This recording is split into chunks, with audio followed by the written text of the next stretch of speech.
Assalamualaikum warahmatullahi wabarakatuh. Teman-teman, ketemu lagi dalam channel saya, Denden Gondrong. Oke teman-teman, mudah-mudahan teman-teman selalu sehat ya. Dan tentunya yang sudah menjalankan usahanya ataupun yang sudah berjalan semakin lancar dan tentunya usahanya berkah. Baik teman-teman, kali ini saya akan sedikit memberikan pencerahan buat teman-teman yang tertarik dengan usaha mainan. Oke, jadi ada beberapa versi ya. Jadi teman-teman tinggal mana nih, bisa tentukan sendiri nanti.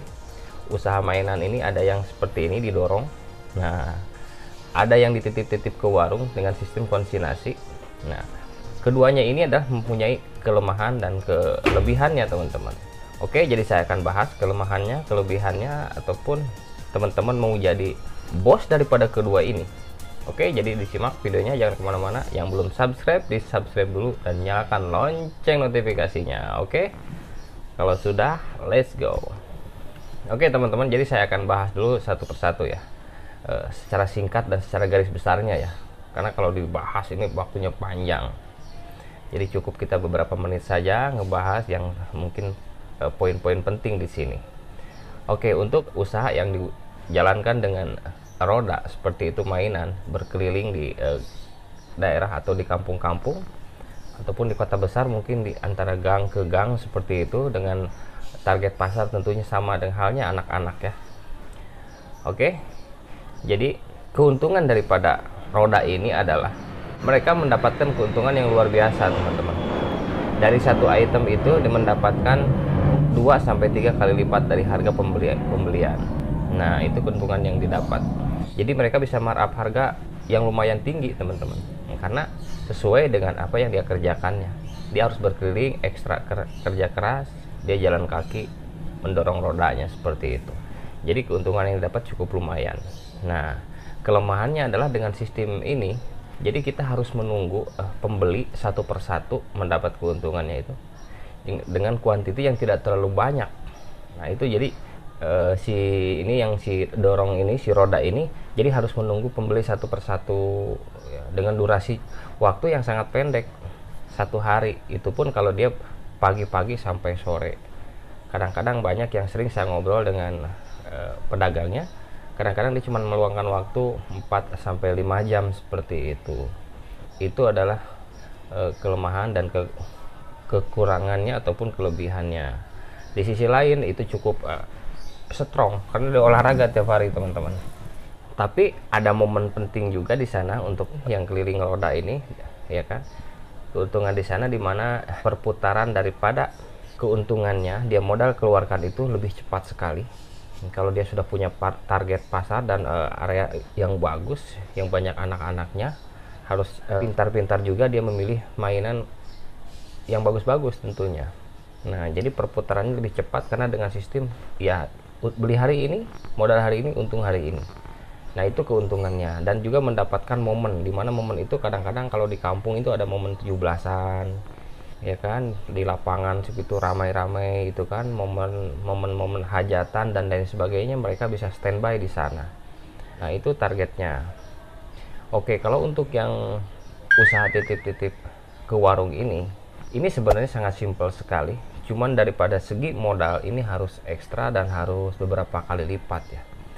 Cuman ya resikonya di sini terlalu tinggi resikonya. Oke, jadi tinggal kita titip saja ke warung. Semakin banyak warung kita, semakin banyak sawah kita yang kita dapat, ya kan? Jadi kita titip ke warung, durasinya ini kita mau untung 5.000 aja, 10.000 itu harus nunggu perputaran waktu kita mulai awal titip. Misalkan titip hari Kamis nih, ketemu lagi hari Kamis, kita baru menggantinya. Dari gantungan itu kita untung 10.000, harus menunggu 1 minggu. Ya kan? Nah, seperti itu. Tapi strateginya adalah semakin banyak, seperti saya katakan tadi, semakin banyak. Jadi itu adalah emang progresnya seperti itu teman-teman. Jadi kita tinggal naruh aja udah, minggunya kita tarik yang lama, sisa berapa, bayar yang lakunya aja, gantung lagi, kita terima uangnya. Nah, seperti itu keuntungannya yang didapat. Jadi kita bisa akselerasi berapa seharinya mampu, semakin banyak warung yang kita langganan, yang kita titipan itu semakin banyak juga tentunya penghasilan kita. Karena yang kita titip 100 warung misalkan sehari, tidak mungkin kita bakal kunjungi ataupun menggantinya, karena dikarenakan mungkin warungnya itu lagi tutup, lagi pas nggak ada uang, ataupun masih banyak di warungnya. Jadi progres dari 100 warung itu paling yang kita bisa rolling itu sekitar 40% ya, 40 warung. Jadi keuntungan pun sudah lumayan. Dari 40 warung kita dapat seperti saya katakan tadi, hanya mau untung 10.000 tinggal kalikan saja. Jadi ancang-ancang harus punya 100 warung per hari. Distriknya jalur A, jalur B, berarti 7 hari itu 700 warung. Itu baru kita bisa perputarannya lebih bagus. Itu ada partai menengah lah ke situ. Kalau partai mulai itu ya target 10 warung seperti itu, ataupun berapa tergantung teman-teman semangatnya. Karena ya di mainan ini tidak ada basinya. Sering saya katakan ke teman-teman, saya pernah menemukan mainan yang ketutup-tutup, keselip-selip 2010, ketemu di 2020 itu pasti saya bisa jual lagi. Jadi investasi kita tidak susut. Sekarang kelemahannya daripada titip-titip ke warung ini adalah dimana resikonya itu kadang-kadang warung itu tutup, dia ngontrak pindah entah kemana, itu modal kita susutnya di situ. Nah, jadi ada kerugiannya tuh di situ. Segi kerugiannya, warungnya tutup, pindah ataupun ngontrak dan lain sebagainya. Begitu ke sana sudah ditulis di kontrakan ataupun A+. Kadang-kadang orang itu di Jakarta ya banyak yang A+, 3 bulan sekali dia. Nah, orang yang keduanya ini kadang-kadang begitu pas kita masuk, orang keduanya tidak mau tanggung jawab. Nah, seperti itu. Walaupun kita sudah berargumen dan mereka tidak mau tanggung jawab dengan yang sebelumnya. Nah, itu kadang susutnya di situ. Tapi untuk bagi penitip saya itu tidak jadi masalah. Rezeki kita pasti diganti di depan. Yang penting kita benar-benar sudah ada buktinya kita menitipkan di warung tersebut. Dan dari awal kita kan titip. Nah, yang titip itu adalah amanah. Mereka tidak amanah ya insya Allah itu adalah sebenarnya sih dari segi usaha itu kita rugi. Tapi kita lihat dari sisi yang lain itu kita ambil keberkahannya aja. Mudah-mudahan jadi pahala seperti itu. Oke teman-teman, nah keuntungan dan kerugiannya sudah saya kasih tahu yang titip-titip jual ini. Sekarang teman-teman mau jadi bosnya dari kedua mainan ini. Gampang sekali teman-teman. Teman-teman hanya menjalani aja beberapa bulan. Kalau misalkan teman-teman modal terbatas, lalu teman rekrut target misalkan per 1 bulan atau 2 bulan sekali saya harus punya teman untuk bantu marketing. Diawali dari itu. Bantu marketing dengan keuntungan yang sangat kita dapat sedikit dari mereka ini karena harus besar keuntungan daripada ujung tombaknya marketingnya. Jadi teman-teman ajak satu orang target mau 2 bulan sekali atau 1 bulan sekali. Itu lama-lama setahun bisa 5 atau 6 karyawan, itu udah bagus. Nah seperti itu. Jadi di planning teman-teman. Contoh nih, kita punya keuntungan otomatis agak lumayan ya. Jadi kalau misalkan teman-teman di planning seperti itu, insya Allah akan menjadi bosnya ya. Dan bagaimana kalau misalkan untuk yang bos yang roda ini? Kalau yang roda ini adalah teman-teman harus menyiapkan pembelanjaan stok. Jadi mereka itu tidak setor sistemnya, tapi sistemnya belanja ke teman-teman itu. Jadi teman-teman siapin aja barangnya, hari ini dia kekurangannya apa, terus aja apa yang dia jual per harinya itu kita sediain barang. Jadi mereka modal sendiri, cash tentunya ke kita juga.